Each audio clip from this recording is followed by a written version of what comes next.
And the other big story of today, taking a live look there, Speaker Mike Johnson taking some photo opportunities. Today was the start of a new Congress on Capitol Hill, and the first order of business in the House was to elect a new speaker. Speaker Mike Johnson has won enough votes to keep the gavel. Two Republicans, including South Carolina Representative Ralph Norman, initially voted against Johnson but changed their votes. Johnson was first elected Speaker in October of 2023 after Kevin McCarthy was ousted.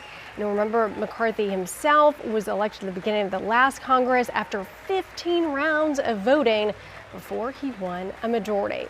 Chief Legal Analyst Khalif Rhodes is here. He's been keeping an eye on this all afternoon. Khalif, this vote was just as narrow as it gets. Do we know what forced Ralph Norman and Keith Self to change their votes? No one is saying what made them change. Self said he had a lively conversation with President-elect Trump before his vote and after. And so I would think that Trump probably gave him the extra push. Norman hasn't indicated as to what or where in terms of what pushed him over the edge. But if I have to assume, it would be multiple things, specifically making sure that they stay aligned on what Trump is trying to push forward in terms of his agenda and pushing the Speaker of the House to work, to be less likely to work with Democrats' agenda to get things done. Speaker Johnson has done a good job of being someone that has compromised, because that's the only way you can get work done in that city. But this day almost didn't start. If you talk about 15 plus votes, we didn't have 15 votes today, but we had almost two votes. It went down to the wire. He didn't gavel out. Because he didn't gavel out, he had an opportunity to go back, speak to those two individuals, try to figure out what compromise could be made. His strong point, compromise, make some type of deal to get them back to the table. Even though he said he didn't make a deal, I'm pretty sure you just don't go out and say, now I'm voting no, and all of a sudden I'm voting yes. So there was some conversation to get them to push over the edge, and because of that, now he is the Speaker.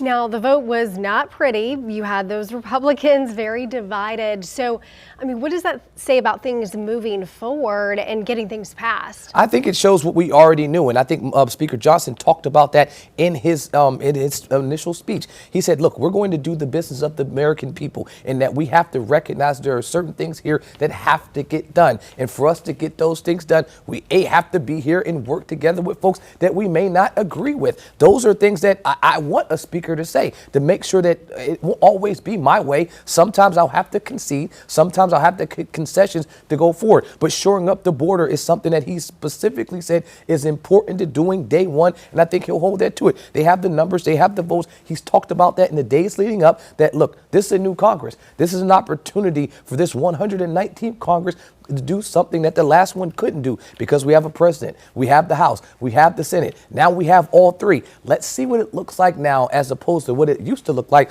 which was really, really hard to get anything done. Within his base, though, they do have some cracks, some issues, because if we mentioned in the beginning, McCarthy was voted out because you only needed one person. Now you'll need nine people to raise that. Well, if you look at the votes today, you had 9. You had 3 people that voted no, and you had 6 people that hesitated and didn't vote when their name was originally called. Well, that adds up to 9. In my math, I may not be the mathematician, but I recognize that's 9. So what they showed today was, hey, we're with you today, but we may not be with you tomorrow if you don't do the things that we want you to do going forward. Gotcha. And how does this kind of set the stage for when President-elect Donald Trump takes office? I think you can see from a couple of folks, specifically the one holdout that specifically said, there's nothing you can do to get me to vote for Johnson, that there are some hard, staunch MAGA Republicans that want to see Trump's agenda get pushed forward. I think as that continues to be there, those folks are continuing to be present in Speaker Johnson's ear. Either one thing, he'll continue to push forward the way he's been doing concessions,